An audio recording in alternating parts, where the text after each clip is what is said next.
The life story of Mansoor season 2 episode 37 Maharaja Ramchandra ji. हमने आश्रम से कूची जाने के लिए तैयारी मुकम्मल कर ली थी। कूची जो कि इंडिया की रियासत केरला का सबसे बड़ा शहर है। हमें अलग अलग टोलियों में कूची पहुंचना था। अर्जुन कुमार ने कहा कि सबसे पहले मैं, सूर्या और बाउजई एक साथ जाएंगे, बाद में काजल और दयाल सिंह अलग निकलेंगे और मंसूर और नैनतारा सबसे आखिर में आश्रम से रवाना होंगे। मैंने बाउजई की तरफ देखा तो इसके चेहरे पर तो संजीदगी थी, लेकिन आंखों में बहुत शरारती कह नाच रहे थे। मैं इसके पास गया और बड़े प्यार से कहा, आपी तुम नैनतारा को अपने साथ रख लो, क्योंकि मेरे साथ अमूमन खतरे जुड़े रहते हैं। बाउजई ने फौरन जवाब दिया, मतलब तुम ये कहना चाहते हो कि तुम नैनतारा की हिफाजत नहीं कर सकते? इसने तंज कर तीर चलाया। मैंने ऐसे कब कहा? मैंने मुंह बनाया। इसने कहा, तुम्हारी बात का मतलब तो यही निकलता है। वैसे तुम परेशान मत हो, नैनतारा अपनी हिफाजत खुद कर सकती है, तुम्हारे ऊपर बोझ नहीं बनेगी।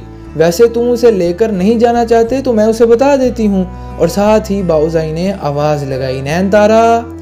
नैनतारा जी अपी कहती हुई इसके पास पहुंची। बाउजई ने नैनतारा को कहा, यह मंसूर तुमसे कोई बात करना चाहता है। मैंने कहा, नैनतारा मैं ये कहना चाहता हूँ कि मुझे भूख बहुत लगती है, आप खाने के लिए कोई चीज़ साथ रख लेना। शाबाश, अब जाओ। मैंने कहा, आपी पता नहीं तुम्हारी इस छोटी सी खोपड़ी में क्या फतूर चलता रहता है। पता नहीं क्या पट्टी तुमने काजल को पढ़ाई है कि वो मुझसे दूर दूर से गुजरती है। बाउजई ने कहा, मैंने सिर्फ काजल को यही बताया है कि मंसूर और नैनतारा एक दूसरे को पसंद करते हैं, मगर उन्होंने अहद किया है कि जब तक आखिरी निजात दहिंदा अजलल्लाह फर्ज शरीफ इजाज़त नहीं देते, वो दोनों अपनी खुशी यानी अपनी शादी नहीं करेंगे। और जैसा कि गुरु महाराज ने जनाब ज़रतुश्त अलैहिस्सलाम का वाक़या सुनाया था, जनाब ज़रतुश्त अलैहिस्सलाम जो कि ज़रतुश्तिज़्म के बानी थे और इनका दौर 1000 कबल मसीह था, कि उन्हें जब बादशाह ने अपनी बेटी देने का वादा किया था तो उन्होंने कहा, आहूरा मुज़दा से पूछ कर बताऊँगा। आहूरा मुज़दा ज़रतुश्तिज़्म में खुदा को कहते हैं।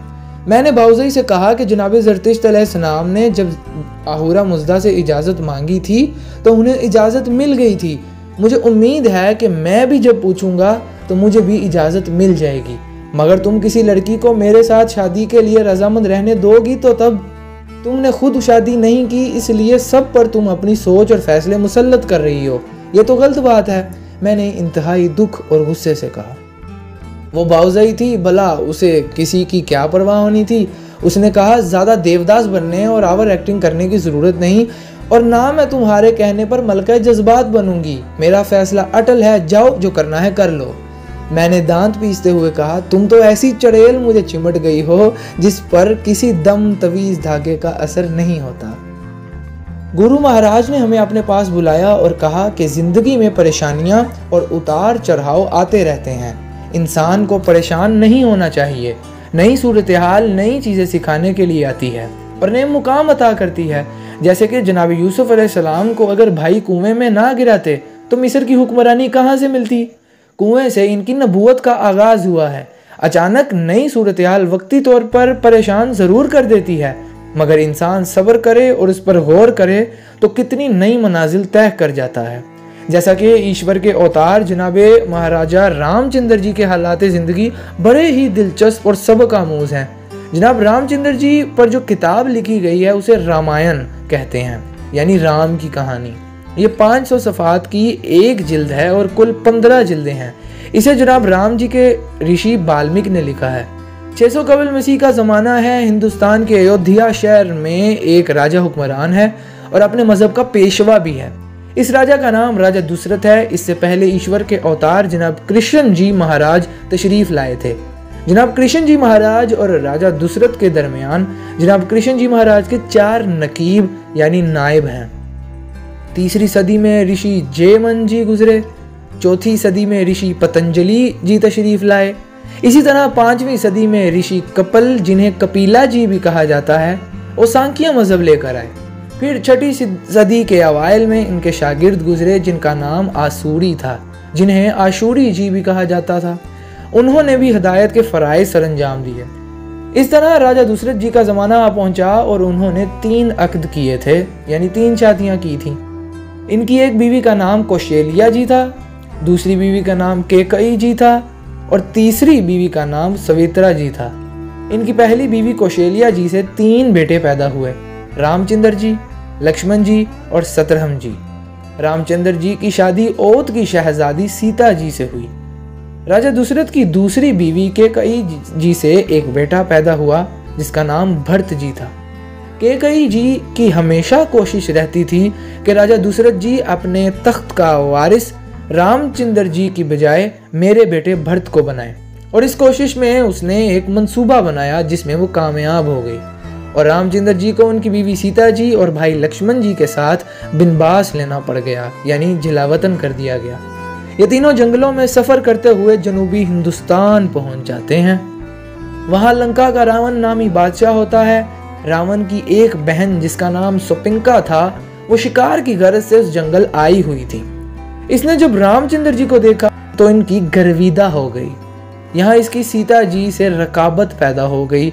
इसने सोचा कि जब तक सीता जी राम जी के साथ हैं, राम जी मुझे कबूल नहीं करेंगे, लिहाजा सीता जी को राम जी से अलग कर देना चाहिए, फिर मैं राम जी से अक़द कर लूंगी। लेकिन जब वो अपनी चाल में नाकाम हुई और राम जी ने इसे रद्द कर दिया तो उसने 40,000 जवानों की फौज के साथ रामचंद्र जी पर हमला कर दिया, जिसकी क़यादत उसने खुद की। मगर इस लड़ाई में उसे शिकस्त हुई, जिसके नतीजे में रामचंद्र जी और लक्ष्मण जी ने इसे पकड़कर इसके कान और नाक काट कर वापस भगा दिया। ये वापस अपने भाई रावण की लंका में गई और उसे बताया कि मुझे शिकस्त हुई है, लिहाजा तुम मेरा इंतकाम लो। रावण ने सोचा कि 3 लोगों ने 40,000 को शिकस्त दी है, तो इसका मतलब कोई बहुत बड़ी ताकत उनका साथ दे रही है, जिसका मुकाबला करना आसान नहीं है और उनसे लड़ने के लिए कोई और तरीका इख्तियार करना होगा। लिहाजा रावण ने एक साधु का रूप धारा और रामचंद्र जी की तरफ चल पड़ा। इधर जब रामचंद्र जी और लक्ष्मण जी शिकार पर जाने लगे तो रामचंद्र जी ने सीता जी के गिर्द एक दायरा हसास रूहानी बना दिया और फरमाया कि इस दायरे से बाहर ना निकलना, हम तुम्हारी हिफाजत करेंगे। जब ये चले गए तो रावण एक साधु की शक्ल में सीता जी के पास पहुंचा और इस दायरे के बाहर खुद को गिरा दिया और फरियाद करने लगा कि मैं भूखा हूं, कुछ खाने को दें। सीता जी ने कहा, इस दायरे के अंदर आकर खाने के लिए ले जाओ, मैं बाहर नहीं आ सकती। रावण ने फरियाद और मन्नत समाजत शुरू कर दी कि मैं हिल भी नहीं सकता, भगवान के लिए मुझे कुछ खाने को दें। सीता जी को इस पर तरस आया तो उन्होंने दायरे से हाथ निकालकर कुछ देना चाहा, तो ऐन उस वक़्त रावण ने हाथ से पकड़कर उस दायरे से उन्हें बाहर निकाल लिया और सीता जी को उठाकर अपनी लंका में ले गया। इस वक़्त हिंदुस्तान के जंगलों में बहुत बंदर पाए जाते थे। ये सारा मामला उन बंदरों ने देखा तो रामचंद्र जी को उन्होंने इत्तला पहुंचाई। इन बंदरों का एक बादशाह था जिसका नाम हनुमान था।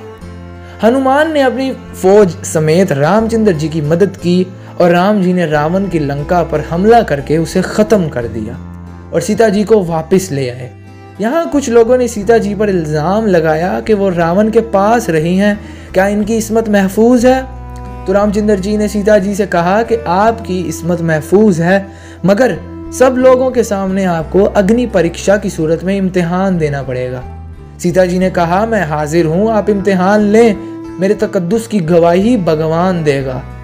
जब अग्नि परीक्षा के लिए अलाव यानी आग रोशन हुई तो सीता जी ने दुआ की कि ऐ कृष्ण जी महाराज के ब्रह्मा विष्णु, तू जानता है कि मैं बेगुनाह हूँ और अगर मैं गुनहगार हूँ तो मुझे ये आग जला दे। इसके बाद उस अलाव यानी आग में वो चली गई और महफूज रही। इसलिए हिंदू आज भी आग की पूजा करते हैं कि आग ने सीता जी की इज्जत, इस्मत और पाकीज़गी की गवाही दी है। गुरु महाराज ने सारा वाकया सुनाने के बाद फरमाया कि इसमें हमारे लिए भी बहुत सारे सबक हैं। हालात की तब्दीलियां, दुश्मन की चालाकियां और आयारियां हमारे सब्र और इकाई को नुकसान ना पहुंचा सकें। हमें अपने मालिक आखिरी निजात दहिंदा अजल्लाह फर्ज शरीफ पर यकीन रखना चाहिए और ख़ुद को इस ज़ात के सुपुर्द कर देना चाहिए। इजाजत लेकर अर्जुन कुमार, बाउजाई और सूर्या चले गए और कुछ देर बाद दयाल सिंह और काजल भी चले गए। मैं और नयनतारा गुरु महाराज जी के पास रह गए थे। गुरु महाराज कहने लगे, इंसान की नीयत और फितरत अच्छी हो तो इंसान बुराई के घर से भी निकल सकता है। नयनतारा बेटी शैतानों के घर में रही, मगर देखो आज मालिक जात की बारगाह में पहुंच गई। इसने बहुत मेहनत की है, ऐसी बेटियों पर फख्र करना चाहिए। नयनतारा ने कहा, यह सब मालिक की जात का एहसान है कि इसने मुझे अपने मकसद के लिए पसंद किया, वरना मेरी तो कोई औकात नहीं। गुरु महाराज नयनतारा को देखकर कहने लगे, शाबाश शाबाश मेरी बेटी, यही हक है। किसी से कोई काम लिया जा रहा होता है या कर्म हो रहा होता है तो इसका हक नहीं है, यह बस मालिक जात का कर्म और एहसान होता है और हमें हमेशा उस जात का एहसानमंद रहना चाहिए और अपना सब कुछ उस जात पर कुर्बान करके भी हमेशा यही सोच और नीयत हो कि इस जात का एहसान है जो उस जात ने कबूल किया। जो कुछ दिया हुआ उसी का था, हक तो ये है कि हक अदा ना हुआ। हम अभी बातें कर रहे थे कि पुष्पा तेजी से अंदर दाखिल हुई और बगैर सलाम किए निहायत बेअदबी से कहने लगी, गुरु महाराज ये सब क्या चल रहा है? धर्म के नाम पर मेरी आंखों में मिट्टी झोंकी जा रही है। अभी अर्जुन कुमार उस चाइनीज लड़की यानी बाउजाई को साथ लेकर आश्रम से निकल गया और मेरे पूछने पर मेरी बात का जवाब तक नहीं दिया। गुरु महाराज ने कहा, पुष्पा आराम से बात करो बेटी, अर्जुन कुमार बाउजाई के साथ बहुत जरूरी काम से कहीं गया है और बाकी भी जा रहे हैं। पुष्पा उसी बिगड़ी हुए लहजे में कहने लगी, ऐसा क्या काम है कि वो मुझे साथ लेकर नहीं गया? मुझे पता है कोई काम नहीं है, सब उसकी अयाशी के बहाने हैं। यहाँ धर्म और महाराजा कल की अवतार के नाम पर बेवकूफ बनाया जा रहा है। आप भी उनके साथ मिले हुए हैं। मैं जल्दी से उठ कर हुआ और कहा, पुष्पा होश में बात करो, क्या बकवास किए जा रही हो? गौर से देखो किसके सामने क्या बात कर रही हो। पुष्पा फौरन मेरी तरफ पलटी और कहने लगी, तुम्हारी जुर्रत कैसे हुई कि मेरे साथ ऐसी बात करो? मैंने कहा, कोई और जगह होती तो मैं तुम्हें जुर्रत बताता, मगर मैं गुरु महाराज के एहतराम की वजह से खामोश हूँ। पुष्पा ने कहा, गुरु महाराज इस मंसूर को देखें, ये पाकिस्तानी जिसके मुतल्लिक ना जाने क्या क्या झूठ सुनाया जाता है। यहाँ ये पहले काजल और अब इस लड़की के साथ गुलछड़े उड़ा रहा है और हमें आप तज़किया नफ्स का दर्ज देते हैं। गुरु महाराज का चेहरा बहुत अफसुर्दा लग रहा था, लेकिन फिर भी उन्होंने निहायत ज़ब्त का मुजाहिरा करते हुए कहा, पुष्पा तुम अपने होश में नहीं हो, यहाँ से चली जाओ। एकदम पुष्पा ने सांस रोककर मेरी तरफ देखा और कहा, इतना तो मैंने यहाँ सीखा है कि अपने दिमाग में किसी को आने से कैसे रोकना है। तुम्हारा ये दाव मुझ पर नहीं चलेगा। और पाँव पटकती हुई वापस चली गई। मैं खुद हैरान हो रहा था कि मैं तो इसके दिमाग में गया ही नहीं, फिर उसने ऐसा क्यों कहा। फिर मैंने सोचा शायद इसने ऐसे मुझे नीचा दिखाने के लिए कहा हो। गुरु महाराज ने कहा, देख लो मंसूर, अपनी अपनी किस्मत है। नयनतारा कहाँ से निकलकर कहाँ पहुँच गई और पुष्पा जिसने सारी जिंदगी हमारे साथ गुजारी कैसे शैतानी और नफसानी जाल में फंसी हुई है। गुरु महाराज ने हमें भी ये जाने की इजाज़त दी। नयनतारा बहुत अफसुर्दा नज़र आ रही थी पुष्पा के रवैये की वजह से जो उसने गुरु महाराज के साथ रवैया रखा। मैंने नयनतारा से कहा, आप परेशान ना हो, हमारे पंजाबी के एक शायर थे बाबा फरीद, उनका एक शेर है, फरीदा मेहंदी रांगली ते लाई सगल जहान। फरीदा मेहंदी रांगली ते लाई सगल जहान, कईयां नू रंग खूब चढ़िया ते कई रह गए अमन अमान। कईयां नू रंग खूब चढ़िया ते कई रह गए अमन अमान। यानी उन्होंने मुर्शिद की मिसाल मेहंदी से दी है कि मुर्शिद बहुत कमाल ज़ात हैं, इनके पास तमाम जहान हिदायत के लिए आया, उन्होंने सबकी हिदायत की, मगर किसी को बहुत फैज़ मिला और कुछ बस ऐसे ही टाइम पास करते रहे और बेफैज़ रहे। हम आश्रम से निकलकर एक नदी में खड़ी कश्ती के जरिए झील तक पहुँचे और वहाँ से नाव में बैठकर मनार पहुँचे। मनार एक बहुत खूबसूरत पिकनिक पॉइंट था। मैंने कहा, नयनतारा तुम्हें कश्मीर का सफ़र याद है? इसने कहा, क्यों नहीं, इसे मैं कभी नहीं भुला सकती। मैंने कहा, मनार को केरला का कश्मीर कहा जाता है, चलो थोड़ी सैर हो जाए। नयनतारा कहने लगी, आपकी बात तो दुरुस्त है, मगर हमें कूची पहुंचना है, देर ना हो जाए। मैंने कहा, कोई बात नहीं, चलो सैर करते हैं, कुछ देर बाद निकल जाएंगे, कूची इतना ज़्यादा दूर नहीं है यहाँ से। हमने एक जीप किराए पर ली जो कि छत के बिना थी। हम खूब सैर करते रहे। नैनतारा बहुत खुश थी। मैंने कहा, नैनतारा, बाऊजाई आपके साथ क्या बातें करती है? नैनतारा हल्का सा मुस्कुराई और कहा, बता दूं? मैंने कहा, ज़रूर। नैनतारा ने कहा, आप ही कहती हैं कि अगर मैं दुनिया में सबसे ज़्यादा किसी से मोहब्बत करती हूँ तो वो अपने भाई मंसूर से करती हूँ। मैंने कहा, वाकई? ये बाऊजाई ने मेरे मुतल्लिक कहा है? नैनतारा ने सर हिलाया और कहा, आप पूरी बात सुन लें। मैंने कहा, बताओ बताओ। उसने कहा, आप ही कहती हैं, मगर मुझे सुप्रीम ग्रैंड मास्टर मैत्रेय का मकसद इतना अजीज है कि इस पर अपने भाई को कुर्बान करते हुए एक लम्हे की देर नहीं लगाऊंगी। मैंने कहा, शाबाश, भाई को कुर्बान करने की बात करती है, अपनी कुर्बानी की भी बात किया करे और अपने सर की कसम उठा लिया करे। भाई तो पहले ही मालिक के लिए जान हथेली पर रखकर घूम रहा है। नैनतारा हंसने लगी।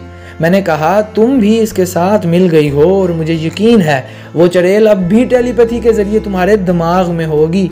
नैनतारा हंसते हुए कहने लगी, आप अब पुष्पा वाली फीलिंग्स दे रहे हैं। मैंने कहा, क्या कहा तुमने? नैनतारा और ज़ोर से हंसने लगी और कहने लगी, अच्छा नाराज़ ना हो, आप तो नाराज़ होकर बिल्कुल।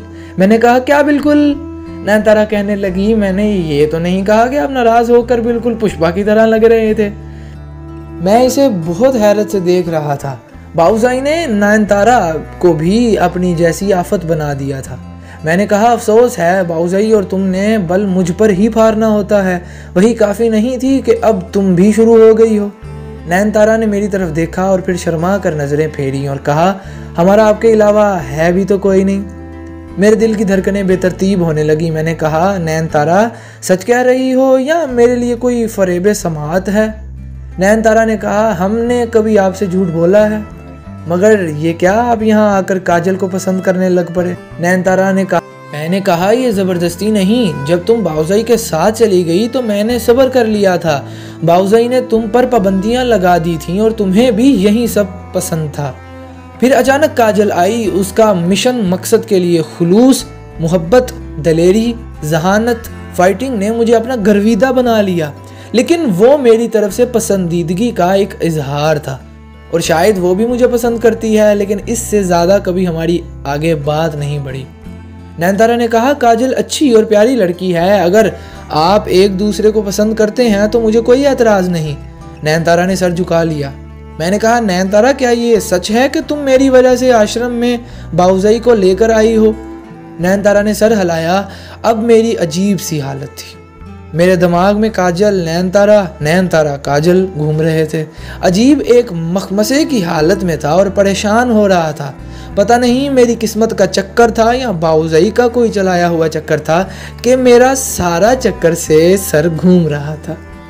मैंने कहा, अच्छा चलो छोड़ो, ये सब तो तब होगा जब मालिक ज़ात अजल्ला फ़र्ज शरीफ यानी आखिरी निजात दहिंदा की तरफ से इजाज़त होगी और जो उन ज़ात को मंजूर होगा वही होगा। तुम सुनाओ, ट्रेनिंग कैसी रही? नैनतारा ने कहा, बस ठीक रही है। हम एक लोकल गाड़ी में बैठकर कोची पहुंच चुके थे। कोची के बस टर्मिनल पर हम बाहर निकले तो अचानक मुझे लगा जैसे किसी देव ने मेरी कमर पर लात मार दी हो। मैं उड़ता हुआ एक खड़ी बस से टकराया।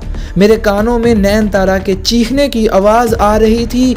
मैंने गिरकर जब देखा तो नैनतारा को एक शख्स ने पीछे गर्दन और बालों से पकड़ रखा था, जबकि पहाड़ जैसा देव हैकल पावरमैन मेरी तरफ बढ़ रहा था। ये पावरमैन कौन था? इसने हम पे हमला क्यों किया और बाद में हुआ क्या? ये और बहुत कुछ आपके साथ शेयर किया जाएगा अगली यानी एपिसोड 38 में, जिसका नाम है काका कृष्ण मूर्ति।